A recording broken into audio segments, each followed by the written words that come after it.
tell me what coaching means to you. What coaching means to me? Well, I guess what it means to me is my experience of it to some extent. So I have been coached at various stages in my career. Very early on, when I was a policy officer and thought I might want to climb the greasy pole of local government, I managed to persuade a local authority chief exec from a neighbouring authority to be my coach, and that was brilliant actually. I guess what he gave me was lots of very, very handy practical tips. So things like, even if you're a woman, still invite the new guy who's important out for lunch, because that's what the lads do. Which I would just, sounds trivial, but I would never have thought of it. Things about what I needed to do, about being honest about my skill set. So if I didn't have certain skills, how was I going to get them? Things about how to sell myself, because people don't just notice if you're good, you actually have to do something to show them that you're good. So I found that era of coaching just very, very practical, just lots of tips from someone who knew and had been there and done it and could share that with me. At other stages in my career, I've been in things like learning sets. Hold on a minute. Oh, blop, blop. So more recently, my experience is that when I was a new chief executive, I actually had a coach who was a very, very experienced chief executive who had led a major city through turbulent times. And again, I found the mixture of feeling safe with someone I respected, because that confidentiality, you can talk about things that you can't talk about with people at work. I think that being that space away from work. But who, again, had experience for themselves many of the issues I was dealing with, and could really give me very, very good advice that I could also choose to ignore, which is another good thing about a coach. So from my own experience, I found it invaluable. But what I also see with people around me, because I've also coached and mentored people, is I have seen people grow and change, and that is, you know, it's a wonderful feeling to see that happen. And for people around me in the council who've been involved in the coaching programme, whether that's training and honing their skills, or being on the receiving of that, again, I see people grow, develop, create that space. And whether you're the coach or the one being coached, I think I see people learn and grow and change, really. So I guess you've guessed I'm a bit of a fan. Yeah. And what do you see as, you know, what stops it being a comfy conversation?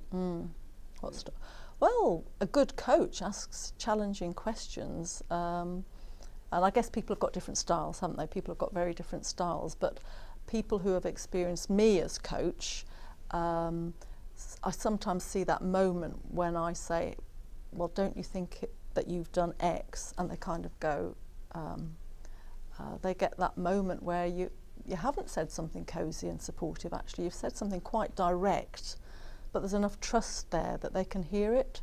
So for me, a good coach, you have to build the trust, the support. They need to know you're on their side, absolutely on their side. But if there's something to be said, it's not criticism, but it's a direct look, think about that, then I think that really can change people's behaviour. So for me, a good coach is supportive, is someone you completely trust, does give you that safe place for you to reflect. Often you see, or being coached or watching or being with someone, people get it for themselves often. But I think when they're not quite getting it, a coach can ask or say something quite difficult or challenging. And if you've got that context of trust, I think that's a space where people can really hear that. And then the other thing about that is you're going to see that coach again. So people do go off and do things about it. I went off and did things about things I was challenged on. People I coach go off, and I see over a period of maybe 3 months that they've changed maybe their management style, how they plan their time more effectively, how they sell themselves better, you know, a range of things really. So I think a good coach is challenging, does shift, and someone who wants to be coached, wants to be challenged because they want to shift. That's partly why they've come to do it, really. So what about the person that's is told they need some coaching and feels that they're doing their job well enough? Right. Well, you might be doing your job well enough, but you can always do it better. You can always do it better, and the world keeps changing and the challenges keep changing. So, and I think as well, if you're being told that, it's usually people are wanting. Maybe what you need to think about is what is someone's motivation in asking that of me. And actually the motivation is usually a very positive one. And I think people are offering you a gift if they're saying go and get coached. So I think if you are asked or it's suggested that you might get a coach and you're feeling a bit, what's that about? I'd say think about their motivation. And I would say mostly people's motivation is positive. And in fact, they're offering you a gift. They're offering you a gift to learn, to grow, to do well. And you know what you've talked about the things that a good coach should bring to the table. Yeah. But what do you think a good coachee should be bringing to the table? Right. Well, a lot of honesty. A lot of honesty about what they want from the coach. So certainly for myself, the first session is always, what do we want out of this? And if what you want out of it is a promotion or a change of job, then don't beat around the bush. Just admit, I'm ambitious, or I want to move jobs, or I'm really miserable. You know, so I think a degree of honesty. I think that honesty then extends to being brave enough to look in the mirror that will be held up to you about some of the things that we're not so brilliant at, and we've all got things we're not brilliant at. So I think you've got to be open to that. And even if your first reaction when someone says something to you is, that's not right, what I'd suggest is just put that to one side and think, well, what if they were right? What if they were right? You know, so I think that's what you've got to bring. I think you've got to be a bit brave to hear that, yeah. And I mean, if you had to sum up what you know, your 3 golden nuggets of coaching, what would you say? 3 golden nuggets. As the one coaching, or as the one on? Well, for it to be successful, for that for conversation, for the coaching to be successful, what 3 things are the most important? I think you have got to respect and trust each other. So it is a relationship. So like any relationship, there's got to be respect and trust. I think there's got to be honesty about what you're wanting. So, and I think there's got to be quite deep listening on both sides. Brilliant. That's really good. There was one bit, and Matt won't be able to tell me, and have you got any advice to those that are unsure? Right. You could say, well, go for it, give it a go, and laugh. Right. Or something like, if that doesn't sound too... So can it be spontaneous on cue, which is very, very unfair. Actually, I do laugh quite a lot normally. You do, yeah. Sometimes you get the camera, it's like, I'm going to do the serious bit. Okay. You know, so someone's... Coaching nightmares. Coaching nightmares, you know. So, you know, so what would you say to someone who's really uncertain about it and feeling a bit insecure, and you know, they've been suggested to go coaching? I mean, what would you say to them? Right. What if they're terrified and they don't want to do it?